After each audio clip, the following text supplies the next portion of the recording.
الصلاة والسلام عليك يا سيدي يا رحمة للعالمين۔ حضرات محترم، ہماری ہفتہ وار مجلس ذکر و دعا اور درس و تدریس کا یہ خصوصی سلسلہ جو بارگاہ امیر المؤمنین خلیفۃ المسلمین افضل البشر بعد الانبیاء بالتحقیق جناب حضرت سیدنا ابو بکر صدیق رضی اللہ تعالیٰ عنہ کی بارگاہ میں خراج عقیدت اور محبت کا ایک سلسلہ جاری و ساری ہے، اس کا یہ ہمارا الحمدللہ رب العالمین تیسرا لیکچر ہے۔ اس سے پہلے میں نے آپ کی خدمت میں قرآن حکیم فرقان مجید میں جو میرے رب نے شان صدیق اکبر بیان کی تھی وہ آپ کی خدمت میں پیش کیا تھا، اور آپ کو یاد ہوگا کہ میں نے آپ کی خدمت میں یہ بتایا تھا کہ قرآن پاک میں ہمارے مفسرین نے لکھا ہے کہ تقریباً 42 آیات قرآن کی ایسی ہیں جو میرے رب نے سیدنا صدیق اکبر کی شان میں بیان کی، آپ کی فضیلت میں بیان کی ہیں، آپ کے مقام میں بیان کی۔ اب آپ اندازہ لگا سکتے ہیں کہ دیکھیں نبی پاک صلی اللہ علیہ وسلم کے کموں پہ 1.25 لاکھ صحابہ، کتنے ہیں؟ 1.25 لاکھ کموں پہ صحابہ ہیں، اور ان 1.25 لاکھ صحابہ میں سے نبی اکرم صلی اللہ علیہ وسلم کے ایک صحابی ہیں جن کا نام ہے حضرت زید۔ کیا نام ہے؟ حضرت زید ایسے صحابی ہیں 1.25 لاکھ صحابہ میں سے وہ واحد صحابی ہیں کہ اللہ نے جن کا قرآن میں نام لیا۔ کتنا بڑا اعزاز ہے۔ اور اسی طریقے سے نبی پاک صلی اللہ علیہ وسلم کے 1.25 لاکھ صحابہ میں سے سیدنا صدیق اکبر رضی اللہ تعالیٰ عنہ وہ واحد صحابی ہیں کہ جن کی صحابیت کا اعلان خود رب نے قرآن کے اندر سورہ توبہ میں فرمایا۔ اسی طریقے سے جو ہے وہ سیدنا صدیق اکبر جب اللہ کے راستے میں مال خرچ کرتے ہیں تو اللہ تعالیٰ ان کے انفاق فی سبیل اللہ کو وحی کے ذریعے بیان فرماتا ہے۔ اسی طریقے سے سیدنا صدیق اکبر رضی اللہ تعالیٰ عنہ جب نبی پاک سے محبت کا اظہار کرتے ہیں تو اللہ تعالیٰ قرآن میں محبت صدیقی کو ضرب المثل بنا کے کائنات کے لیے پیش کرتا ہے۔ اسی طریقے سے سیدنا صدیق اکبر جب سفر ہجرت میں میرے مصطفیٰ کریم کے ساتھ دشمن کے خطرات کو جو ہے وہ ان کو اپنے سامنے نہ لاتے ہوئے جو ہے وہ کبھی آگے جا رہے ہیں، کبھی پیچھے جا رہے ہیں، کبھی دائیں جا رہے ہیں، کبھی بائیں جا رہے ہیں، تو حضور علیہ السلام ان کی بے قراری دیکھ کر پوچھ رہے ہیں کہ اے میرے صدیق کبھی آگے جا رہے ہو، کبھی پیچھے جا رہے ہو، کبھی دائیں جا رہے ہو، کبھی بائیں جا رہے ہو، کیا وجہ ہے؟ تو آپ نے عرض کیا کہ یا رسول اللہ میں نے اپنے آنکھوں، اپنے کانوں، اپنے ہوش حواس سب کو جو ہے وہ اس وقت حاضر رکھا ہوا ہے، آگے اس لیے جاتا ہوں کہ اگر آگے سے دشمن حملہ کرے تو پہلے صدیق کا سینہ ہو، پیچھے اس لیے جا رہا ہوں اگر دشمن پیچھے سے حملہ کرے تو پہلے صدیق کا سینہ ہو، اگر دشمن دائیں سے حملہ کرے تو پہلے صدیق کا سینہ ہو، اگر دشمن بائیں سے حملہ کرے تو پہلے صدیق کا سینہ ہو۔ پھر غار ثور کے اس سفر، اس پہاڑی کے اوپر سرکار دو عالم صلی اللہ علیہ وسلم کو اپنے کندھوں پر اٹھا کر سفر کرنا یہ معمولی بات نہیں ہے۔ ہم لوگ حج کے لیے گئے، عمرے کے لیے گئے، زیارات کے لیے گئے، لیکن ہماری جو بسیں تھیں وہ نیچے روڈ پر رک گئیں، اوپر نہیں گئی۔ اوپر جب وہ جانے کے لیے کہا کہ وہ جو اوپر آپ کو پہاڑی حد نگاہ تک پہاڑی نظر آ رہی ہے، یہ اس کے اندر غار ثور ہے۔ اس پہاڑی پر سیدنا صدیق اکبر سرکار دو عالم صلی اللہ علیہ وسلم کو اپنے کندھوں پر اٹھا کر لے کر گئے، اور جس وقت سیدنا صدیق اکبر رضی اللہ تعالیٰ عنہ حضور نبینا علیہ السلام کو اٹھا کر جو ہے وہ لے جا رہے تھے، تو اس وقت جناب سیدنا صدیق اکبر رضی اللہ تعالیٰ عنہ کی جو عمر مبارک تھی وہ بعض روایات کے مطابق 48 ایئرز، کتنی؟ 48 سال عمر تھی اس وقت۔ تو اپنے آپ کو اور اس ہجرت کے سفر میں جس محبت کا اظہار کیا، اس میں سانپ کے منہ میں ایڑی بھی دے دی، سانپ کا ڈنک بھی برداشت کر لیا، اس میں دشمن کا مقابلہ بھی کیا، اس میں اپنے آپ کو سرکار کے لیے پیش کر دیا، اپنا جان بھی پیش کر دی، مال بھی پیش کر دیا، رفاقت بھی پیش کر دی، معیت بھی پیش کر دی، غلامی بھی پیش کر دی۔ اللہ تعالیٰ نے قرآن حکیم فرقان مجید کی سورہ توبہ کے اندر سیدنا صدیق اکبر کی جو اپنے آقا کے ساتھ محبت تھی، اپنے آقا کے ساتھ رفاقت تھی، اپنے آقا کے ساتھ مودت تھی، اپنے آقا کے ساتھ سفر ہجرت تھا، اس کو سیدنا صدیق اکبر کی صحابیت کے اعلان کے ساتھ بیان کیا۔ معیت صدیق اکبر کو بھی قرآن بیان کرتا ہے، سیدنا صدیق اکبر کی شان صدق کو بھی قرآن بیان کرتا ہے، سیدنا صدیق اکبر کی شان صدیقیت کو بھی قرآن بیان کرتا ہے، سیدنا صدیق اکبر کے مقام صدیقیت کو بھی قرآن بیان کرتا ہے، سیدنا صدیق اکبر کے مقام صحابیت کو بھی قرآن بیان کرتا ہے، اور سیدنا صدیق اکبر رضی اللہ تعالی عنہ کا سرکار دو عالم صلی اللہ علیہ وسلم کے ساتھ جو عشق اور محبت تھا اس کو بھی قرآن بیان کرتا ہے۔ اور دنیا میں اگر کوئی سرکار دو عالم صلی اللہ تعالی علیہ وآلہ وسلم کی طرف انگلی اٹھاتا یا آپ کو کوئی تانا دینے کی کوشش کرتا تو اس کا جواب فوراً صدیق اکبر جہاں وہ سامنے آ کر دیتے تھے۔ اس کے لیے آپ کو مختلف اذیتوں سے گزرنا پڑا، دکھوں سے گزرنا پڑا، تکالیف سے گزرنا پڑا، ہجرت سے گزرنا پڑا، اور طرح طرح کے مصائب اور آلام سے، جس وقت سب سے پہلے ایمان لا کر آپ نے اعلان کیا، اس وقت جو کفار نے آپ پر حملہ کیا تو صاحب سیرت حلبیہ نے لکھا کہ سیدنا صدیق اکبر اتنے شدید زخمی ہو گئے کہ آپ کا بچنا مشکل ہو چکا تھا، اور اس حد تک آپ کو، جس وقت آپ کئی دن تک بے ہوش رہے، اور جس وقت ہوش آیا تو سب سے پہلی زبان پر یہ تھا کہ میرے آقا کیسے ہیں، مجھے بتاؤ میرے آقا کا کیا حال ہے، میرے آقا کس حال کے اندر ہیں۔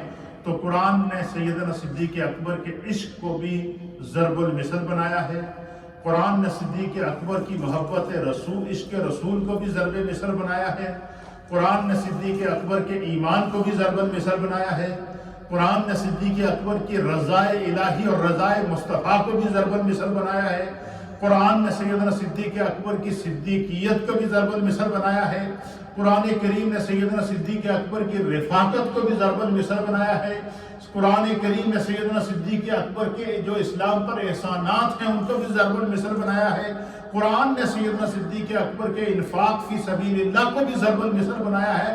گویا جو کیونکہ وہ فنا فی اللہ اور فنا فی الرسول کے مقام پر تھے، اس لیے ان کا اپنا کوئی کام تھا ہی نہیں، جو بھی کام کرتے تھے یا تو خدا کی طرف سے اس کی قبولیت کا اعلان ہو جاتا تھا یا مصطفیٰ کی طرف سے اس کی قبولیت کا اعلان ہو جاتا تھا۔ یہ میں نے گزشتہ درس کے اندر آپ کو جو ہے وہ بیان کیا تھا کہ قرآن کے اندر تقریباً 42 مقامات، 42 ورسز ان دا قرآن، 42 مقامات، 42 آیات ایسی ہیں کہ صدیق اکبر کے مقام کو، ان کی فضیلت کو اللہ وحی کے ذریعے بیان فرما رہا ہے۔ کتنی بڑی عظمت ہے، کتنی بڑی رفعت ہے۔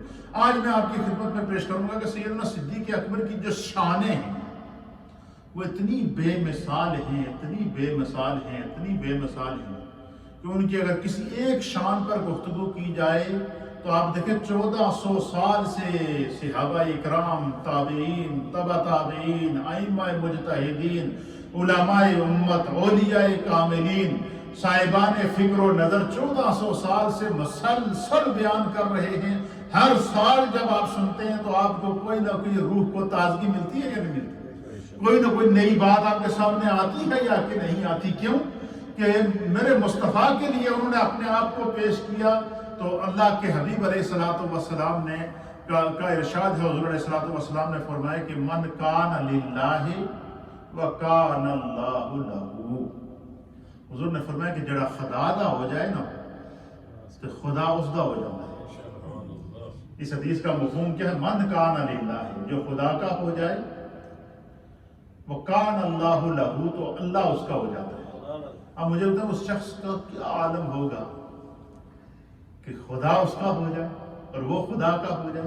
اور یہی وہ مقام ہے جس کو قرآن بیان کرتا ہے راضیۃ مرضیہ، کہ جب بندہ خدا کا ہو جاتا ہے، خدا اس کا ہو جاتا ہے، وہ خدا کا محبوب بن جاتا ہے اور فنا فی اللہ کے مقام پر فائز ہو جاتا ہے، اور اس کا عشق اور محبت میں کے اندر جب بے قراری آتی ہے، جولانی آتی ہے، تو اللہ کی طرف سے حکمت ہے یا ایتھا النفس المطمئنہ، کہ دنیا تو پریشانی میں پڑی ہوئی ہے، دنیا مشکلات میں پڑی ہوئی ہے، دنیا دکھوں کے اندر ہے، دنیا آزمائشوں کے اندر ہے، دنیا خوف کے اندر مبتلا ہے، لیکن یا ایتھا النفس المطمئنہ، اپنی زندگی کو اپنے رب کے لیے اور اپنے رب کی بارگاہ میں اپنے کی رضا کے لیے اپنے آپ کو قربان کرنے والے تو اب مطمئن نفس ہے، ارجعی، لوٹا الی ربک، اپنے رب کی طرف، اپنے رب کی طرف لوٹ کے آ جا۔ کیوں؟ اس حال میں آ کے راضیۃ مرضیہ، وہ تجھ سے راضی ہے تو اس سے راضی ہے، خدا تجھ سے راضی ہے، جس سے خدا راضی ہو جائے اس سے مصطفیٰ راضی، جس سے خدا راضی ہو جائے اس سے کائنات راضی۔ تو سیدنا صدیق اکبر کو اسی آیت کے اندر جو میں نے تلاوت کیا اس کی آخری ورس کیا ہے؟ وَلَسَوْفَ يَرْضَى، ان قریب آپ کا رب آپ سے راضی ہو جائے گا۔ اللہ اکبر۔ اور سورہ والضحیٰ کے اندر اللہ تعالیٰ محبوب کو بیان کرتا ہے کہ آپ کا رب آپ سے راضی ہو گیا۔ کیا فرمایا سورہ والضحیٰ کے اندر؟ والضحیٰ واللیل اذا سجا ما ودعک ربک وما قلی وللآخرۃ خیر لک من الاولی ولسوف یؤتیک ربک فترضی۔ ان قریب محبوب آپ کا رب آپ کو اتنا عطا فرمائے گا، اتنا عطا فرمائے گا، فترضی، محبوب آپ راضی ہو جائیں گے۔ یہ مقام مصطفیٰ حضور اللہ سے فرما رہے ہیں کہ محبوب آپ کا، اور اللہ نے عطا کیا اور اس کا اعلان بھی کیا کہ میں نے محبوب کو کیا دیا، فرمایا انا اعطیناک الکوثر، ساتوں زمینوں کے خزانوں کا مالک بھی مصطفیٰ کو بنایا ہے، ساتوں آسمانوں کے خزانوں کا مالک بھی مصطفیٰ کو بنایا ہے، جنت کے خزانوں کا مالک بھی مصطفیٰ کو بنایا ہے، جہنم کے اندر جو لوگ اپنے گناہوں کی وجہ سے چلے جائیں گے ان کی شفاعت کا ذریعہ بھی میرے مصطفیٰ کو بنایا ہے۔ اللہ اکبر، شافع یوم النشور بنایا۔ تو اللہ فرماتا ہے کہ میں نے اپنے محبوب کو اتنا عطا کروں گا کہ محبوب کو خیر کثیر عطا کر دیا، اور محبوب سے فرمایا کہ محبوب راضی ہو جائیں گے۔ اور ادھر سیدنا صدیق اکبر کے لیے فرمایا کہ ان قریب آپ کا رب آپ سے راضی ہو جائے گا، اور راضی اللہ تعالیٰ ہوا۔ اور کیسے ہوا؟ اللہ اکبر، رضاعت کا یہ عالم تھا سیدنا صدیق اکبر کا، اپنے رب پر یقین کا یہ عالم تھا، اور مصطفیٰ کریم کے اوپر عشق و محبت اور ایمان کا یہ عالم تھا کہ جب آپ کے وصال کا وقت ہے تو آپ نے وصیت کی۔ وصیت کیا کی؟ فرمایا کہ جب میں فوت ہو جاؤں گا تو مجھے غسل دے کر، کفن پہنا کر روضہ رسول پر لے جانا، رسول اللہ کے روضے کے سامنے دروازے کے بعد جالیوں کے سامنے جو دروازہ ہے وہاں لے کر جانا، اور وہاں پر جا کر آپ نے نبی پاک کی بارگاہ میں سلام عرض کرنا ہے۔ کیا کرنا ہے؟ سلام عرض کر کے یہ عرض کرنا کہ یا رسول اللہ، آپ کا یار غار، آپ کا ہجرت کا ساتھی، آپ کی زندگی کا ساتھی، آپ کا صدیق آپ کے قدموں میں حاضر ہے، اس نے زندگی آپ کے قدموں میں گزاری ہے، اور آخرت قیامت تک کے لیے آپ کے قدموں میں رہنے کی اجازت آپ سے مانگ رہا۔ یہ تھا ایمان سیدنا صدیق اکبر۔ وہ لوگ جو کہتے ہیں نعوذ باللہ من ذالک کہ نبی مر کے مٹی ہو گئے، ان سے پوچھو کیا صدیق اکبر کا عقیدہ یہ تھا؟ اگر یہ عقیدہ ہوتا تو مرنے سے پہلے یہ وصیت کرتے۔ آپ نے کیا وصیت کی کہ مجھے غسل دے کر، کفن پہنا کر نبی پاک کی بارگاہ میں لے جانا، اور نبی پاک کی بارگاہ میں پیش کرنا کہ یا رسول اللہ، آپ کا ہجرت کا ساتھی، آپ کی غار کا ساتھی، آپ کا مدینے کا ساتھی، آپ کا مکے کا ساتھی، سفر اور حضر میں آپ کا ساتھی، آپ کے غزوات کا ساتھی آپ کی بارگاہ میں حاضر ہے۔ جس طرح اس نے زندگی آپ کے قدموں میں گزاری ہے، اس طرح اخروی زندگی کو بھی آپ کے قدموں میں گزارنا چاہتا ہے، آپ سے اجازت چاہتا ہے۔ پھر کہا کہ یہ بات کہہ کر کے ادب سے ہاتھ باندھ کر کھڑے ہو جانا، اگر نبی پاک کی بارگاہ سے اجازت ملی تو دروازہ خود بخود کھل جائے، اور اگر اجازت نہ ملی تو مجھے جنت البقیع میں صحابہ کرام کے ساتھ اہل ایمان کے قبرستان میں دفن کر دو۔ کتنا بڑا اعتقاد ہے۔ حضرت صدیق اکبر کے وصال کے بعد کم و بیش 1.25 لاکھ صحابہ اکرام موجود تھے، ان میں سے کسی نے نہیں کہا کہ صدیق نعوذ باللہ نبی پاک تو مر کے مٹی ہو گئے، ان کی قبر پہ تم کیسے، تمہاری باڈی کو لے کر جائے، تم تو خود بھی فوت ہو جاؤ گے، تمہیں کیسے لے کر جائیں گے۔ لیکن ہر صحابی کا عقیدہ تھا کہ صدیق کا جو عقیدہ ہے یہی ہر صحابی کا عقیدہ ہے اور یہی اہل سنت و جماعت کا عقیدہ ہے کہ نبی اپنے مزار میں ہو کر اپنے غلاموں کے احوال سے واقف ہیں، اپنے غلاموں کو کی محبت اور عشق اور درود و سلام کو سنتے ہیں۔ تو اسی طریقے سے، اور یہ ڈیوٹی کس کی لگائی؟ مولا کائنات کی لگائی، جناب حیدر کرار کی لگائی، تاجدار حل عطا کی لگائی کہ آپ نے یہ اعلان کرنا ہے۔ اسی طریقے سے گئے اور جب کہا، جب آپ کی چارپائی کو اٹھا کر نبی پاک کے قدموں میں لے کر گئے روزہ کے بعد، تو روزہ انور سے آواز آئی ادخل الحبیب الی الحبیب، حبیب کو حبیب کے پاس آنے دو۔ نبی پاک کے قبر انور سے آواز آئی ادخل الحبیب الی الحبیب، حبیب کو حبیب کے پاس لے آؤ، اور خود بخود روزے کا دروازہ کھل۔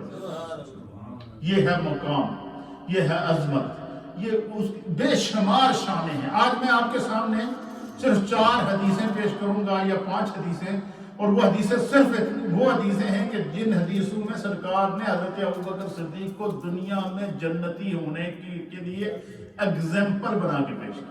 پہلی حدیث المعجم الاوسط جلد نمبر 6 ہے، صفحہ نمبر 456 ہے، اور حدیث نمبر ہے 9384۔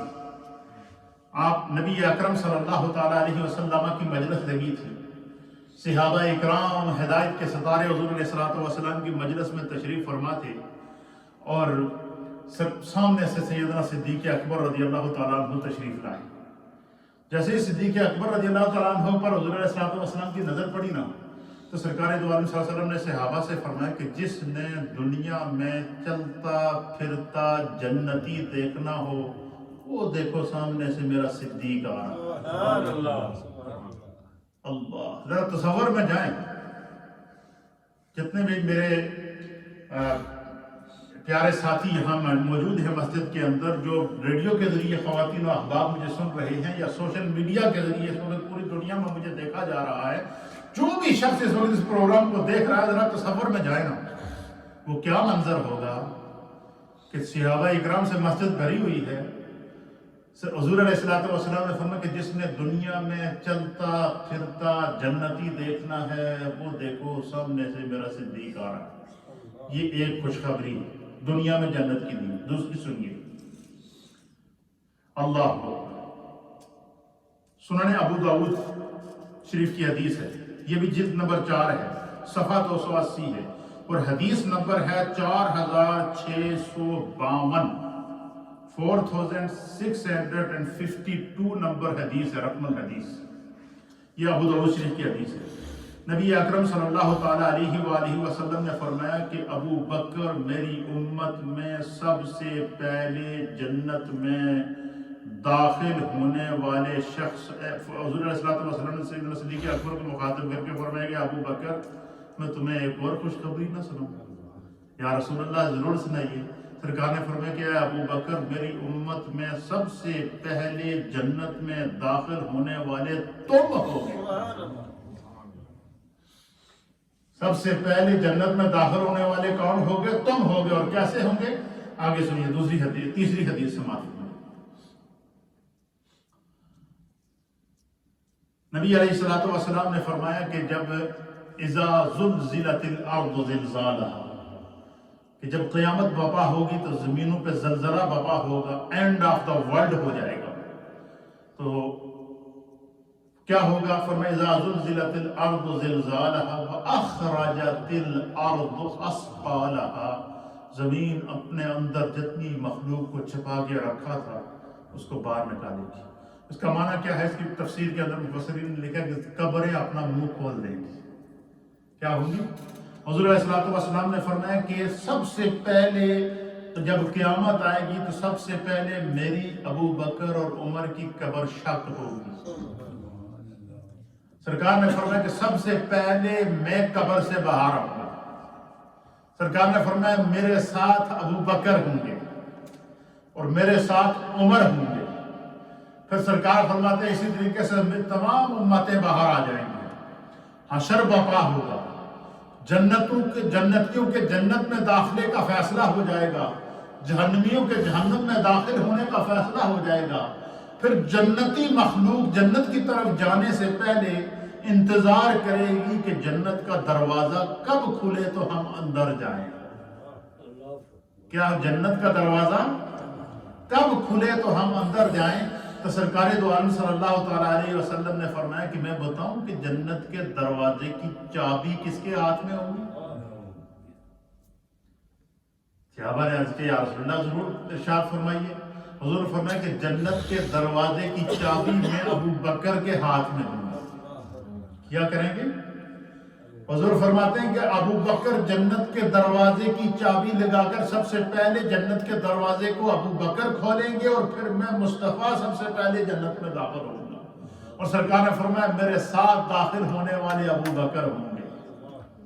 یہ تیسری بشارت تھی. چوتھی بشارت جنت کی سنیے. مسجد نبوی شریف لگی ہوئی ہے، صحابہ سے بری ہوئی ہے. جب تمام صحابہ بیٹھے ہوئے تھے سیدنا صدیق اکبر رضی اللہ تعالیٰ عنہ تشریف لائے تو حضور نبی علیہ السلام نے فرمایا کہ ابو بکر کھڑے ہو جاؤ. جب سیدنا ابو بکر صدیق کھڑے ہو گئے، جب کھڑے ہوئے تو ہر صحابی کی جب آپ کا نظر پڑی اور ہر صحابی ان کی طرف متوجہ ہوا کہ مجمع میں سے صرف حضور نے ایک صدیق اکبر کو کھڑا کیا تو سرکار دو عالم صلی اللہ علیہ وسلم نے فرمایا یا ابا بکر انت عتیق من النار. اے ابو بکر سن لے، خدا نے تجھے جہنم سے آزاد کر دیا. یہ اعلان حضور نے کیا کیا؟ صحابہ میں کیا. اللہ نے وحی کے ذریعے سرکار کی زبان کو قرآن کا لبادہ پہنا دیا. سرکار کے الفاظ کو اللہ نے قرآن بنا دیا. اور کس طرح اللہ نے فرمایا وَسَيُجَنَّبُهَا الْأَتْقَى. حضور نے فرمایا ابو بکر جہنم سے آزاد ہیں. اللہ نے وحی کے ذریعے بتا دیا جہنم سے آزاد، جہنم کی آگ سے دور رکھا جائے گا وہ شخص الذی اتقا، جو سب سے زیادہ متقی ہے. تو علماء نے لکھا ہے کہ سب سے زیادہ متقی کون ہے؟ ابو بکر ہیں. صحابہ میں سب سے افضل کون ہے؟ ابو بکر ہیں. کیونکہ ان کی صحابیت کو بھی اللہ نے قرآن میں بیان کیا، ان کی صدیقیت کو بھی اللہ نے قرآن میں بیان کیا، ان کے جہنم سے آزاد ہونے کو بھی اللہ نے قرآن میں بیان کیا، ان کے انفاق فی سبیل اللہ کو بھی اللہ نے قرآن میں بیان کیا، ان کی محبت رسول کو بھی اللہ نے قرآن میں بیان کیا، ان کے عشق مصطفیٰ کو بھی اللہ نے قرآن کے اندر بیان فرمایا. تو یہ چوتھی حدیث جس میں حضور نے کیا فرمایا حضرت ابوبکر صدیق کو کہ انت عتیق من النار. پانچویں حدیث سماعت فرمائی. سرکار دو عالم صلی اللہ تعالیٰ علیہ وآلہ وسلم نے فرمایا، صحابہ اکرام کا مجمع لگا تھا، جمعے کا دن تھا. حضور علیہ السلام نے فرمایا کہ یا ابا بکر، میرے ابو بکر کھڑے ہو جائیں. سیدنا ابو بکر صدیق کھڑے ہوئے. حضور نے فرمایا انت فی الجنہ. اے ابو بکر میں تمہیں دنیا میں جنت کی بشارت دیتا ہوں، تو دنیا میں جنتی ہے. پھر حضرت فاروق اعظم کو کھڑا کیا، فرمایا انت فی الجنہ. حضرت عثمان غنی کو کھڑا کیا، فرمایا انت فی الجنہ. مولا کائنات کو کھڑا کیا، فرمایا انت فی الجنہ. صرف 10 صحابہ جن کو عشرہ مبشرہ کہتے ہیں. عشرہ مبشرہ ان کو اس لیے کہتے ہیں کہ 10 خوش قسمت صحابہ جن کو سرکار نے دنیا میں جنت کی بشارت عطا فرمائی. سیدنا یہ یعنی صدیق اکبر کی وہ شانیں ہیں جو صرف ایک جو نبی علیہ السلام نے مختلف انداز سے ان کے جنتی ہونے کو بیان کیا، مختلف انداز سے ان کو جہنم سے آزاد ہونے کو بیان کیا، مختلف انداز میں بتا دیا کہ جو میرا ہو جاتا ہے وہ پھر کیا ہو جاتا ہے، اس کی محبت. پھر حضور علیہ السلام نے ان کے مقام کو بیان کرتے ہوئے ترمذی شریف کی حدیث ہے اور ریاض النظر جلد نمبر 1 اور صفحہ نمبر ہے 137. اس پر نبی علیہ السلام نے فرمایا کہ ابو بکر پر کسی کو فضیلت مت دو. صحابہ کو حضور کیا کر رہے ہیں؟ تنبیہ فرما رہے ہیں، صحابہ کو نصیحت فرما رہے ہیں. صحابہ تو تھے درسگاہ نبوت کے تلامذہ تھے اور وہ تو ایک ایک بات کو لکھتے بھی تھے اور سینے میں نقش بھی کرتے تھے. اصل میں یہ تعلیم امت تھی. نبی علیہ السلام اپنے علم سے یہ دیکھ رہے تھے کہ میری امت میں کچھ ایسے بدبخت بھی پیدا ہوں گے جنہیں صدیق کی افضلیت سے تکلیف ہوگی، جنہیں صدیق کے مقام سے تکلیف ہوگی، جن سے صدیق کی افضلیت برداشت نہیں ہوگی. ایسے بھی منافق ہوں گے. تو حضور نبی علیہ السلام نے کیا نصیحت فرمائی؟ سرکار دو عالم صلی اللہ علیہ وسلم فرمایا کہ ابو بکر پر کسی کو فضیلت مت دو، وہ دنیا اور آخرت میں تم سب سے افضل ہے۔ یہ افضلیت صدیق اکبر کون بیان فرما رہا ہے؟ میرے آقا۔ اور ایک اور حدیث کے اندر سرکار نے فرمایا کہ انبیاء اور مرسلین کے بعد کائنات کا افضل ترین انسان کون ہے؟ فرمایا وہ ابو بکر ہے۔ یہ آپ کے مقام پر۔ پھر ریاض النظرہ ہی کی حدیث ہے، جلد نمبر 1 ہے، صفحہ 131 ہے۔ اس میں نبی علیہ السلام نے فرمایا کہ مجھ پر جس کسی نے بھی کوئی احسان کیا تھا میں نے اس کا بدلہ چکا دیا ہے، الا ابو بکر، مگر ابو بکر ہیں، کہ ان کے احسانات کا بدلہ قیامت کے روز خدا ہی ان کو عطا فرمائے گا۔ اور یہ حدیث بھی ترمذی شریف کے اندر ہے۔ اور حضرت ابو بکر، حضور علیہ السلام نے فرمایا کہ ابو بکر دنیا اور آخرت میں میرا بھائی ہے، اللہ پاک اس پر رحم فرمائے، اللہ کے رسول کی طرف سے اسے بہتر جزا دے، اس نے جان اور مال سے میری اور اسلام کی مدد فرمائی۔ یعنی ان کی جان کو بھی اللہ اور اس کے رسول نے قبول کیا ہے، ان کے مال کو بھی اللہ اور اس کے رسول نے قبول کیا ہے، ان کی محبت کو بھی اللہ اور اس کے رسول نے قبول کیا ہے، ان کے عشق رسول کو بھی اللہ اور اس کے رسول نے قبول کیا ہے۔ یہ ہے مقام جناب سیدنا صدیق اکبر۔ آج ہم نے تقریباً 8 حدیثیں سیکھی ہیں، جن 8 حدیثوں میں کا مفہوم یہ ہے کہ حضور نے حضرت ابو بکر کو دنیا میں جنتی کہا ہے۔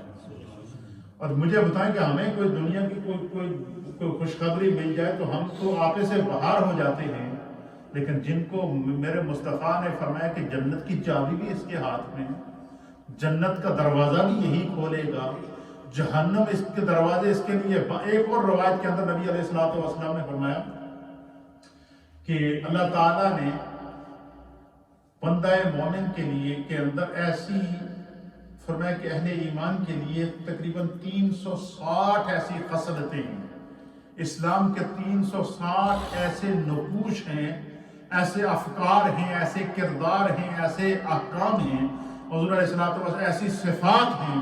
حضور نے فرمایا ان 360 صفات میں سے اگر کسی بندہ مومن کے اندر کوئی ایک صفت بھی اگر پائی جائے، کتنی؟ ان 360 صفات میں سے ایمان کے حضور نے فرمایا 360 اقسام ہیں، ان میں سے اگر کوئی ایک بھی کسی کے اندر وہ صفت پائی جائے تو حضور نے فرمایا وہ شخص جنتی ہے۔ کیا ہے؟ صحابہ نے عرض کیا یا رسول اللہ، آپ کے صحابہ میں بھی کوئی ایسا خوش قسمت ہے جدے بھی ساری 360 صفات پائی جائیں؟ حضور نے فرمایا ہاں۔ فرمایا کہاں؟ فرمایا وہ ابو بکر ہے۔ وہ ابو بکر ہے جس کے 360 خصال جس کے اندر پائی جاتی ہیں۔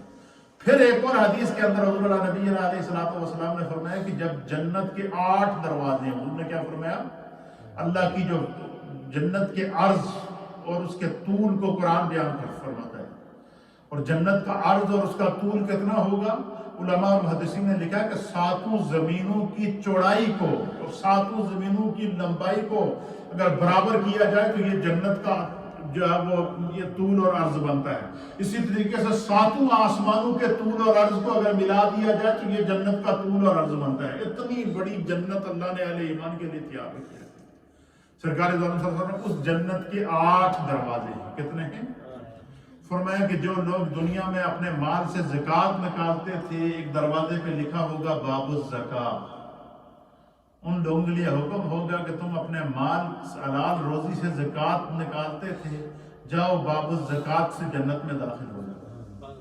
اور جو لوگ دنیا میں صدقات کرتے تھے، خیرات کرتے تھے، اللہ کے راستے میں مال خرچ کرتے تھے، غرباء کی، ضرورت مندوں کی، یتیموں کی، بے کسوں کی، ضرورت مندوں کی مدد کیا کرتے تھے، فرمایا ان کے لیے جنت کا ایک دروازہ ہوگا جس کے اوپر لکھا ہوگا باب الصدقہ۔ کیا لکھا ہوگا؟ باب الصدقہ۔ فرمایا کہ ان کے لیے حکم ہوگا کہ جو اللہ کے راستے میں اللہ کی رضا کے لیے مال خرچ کرتے تھے وہ باب الصدقہ سے جنت میں داخل ہو جائیں۔ پھر حضور نے فرمایا کہ ایک دروازہ ہوگا جس کے اوپر لکھا ہوگا باب الریان۔ فرمایا ان کے لیے اعلان ہوگا کہ جو لوگ دنیا میں اللہ کی رضا کی خاطر فرض اور نوافل کے روزے رکھتے تھے، اور فرمایا کہ روزہ داروں کے لیے اعلان ہوگا کہ جنہوں نے دنیا میں اللہ کے لیے روزے رکھے، فرض اور نوافل روزوں کو نہ چھوڑا اور روزے رکھتے رہے دنیا میں اللہ کی رضا کے لیے، وہ باب الریان سے داخل ہو جائے۔ روزہ داروں کے لیے اللہ نے خوبصورت جنت تیار کر کے رکھی ہے۔ اسی طریقے سے حضور علیہ السلام جنت کے 8 دروازے مختلف قسم کے اعمال کی وجہ سے بندوں کے لیے تیار کیے گئے ہیں۔ تو سیدنا صدیق اکبر رضی اللہ تعالیٰ عنہ اور صحابہ بیٹھے تھے، تو نبی پاک کی بارگاہ میں عرض کیا کہ یا رسول اللہ، آپ کی یہ جو غلام بیٹھے ہیں ان میں سے کوئی ایسا بھی ہے کہ جس کے لیے جنت کے 8 دروازے کھلے ہوں گے اور 8 دروازوں سے آواز آئے گی کہ ادھر آ جائے؟ حضور نے فرمایا ایک کوئی ہے۔ کیا فرمایا؟ فرمایا وہ ایک ہی ہے، اور وہ کون ہے؟ حضور نے فرمایا کہ ہاں، وہ میرا ابو بکر ہے جس کے لیے جنت کے 8 دروازوں سے آواز آئے گی۔ باب الریان سے بھی ابو بکر کو پکارا جائے گا، باب الصدقہ سے بھی ابو بکر کو پکارا جائے گا، باب الزکات سے بھی ابو بکر کو پکارا جائے گا۔ جنت کے 8 دروازے میرے ابو بکر کو بلاتے رہیں گے اور وہ جس سے چاہیں گے ادھر جائیں گے۔ کتنی بڑی خوشخبری ہے! اتنی جنت کی صرف ایک ذات کے لیے صرف جنت کی اتنی خوشخبریاں ہیں، جنت کی جن کے بارے میں کہ جنت کی چابی بھی ان کے پاس، جنت کے 8 دروازوں سے ان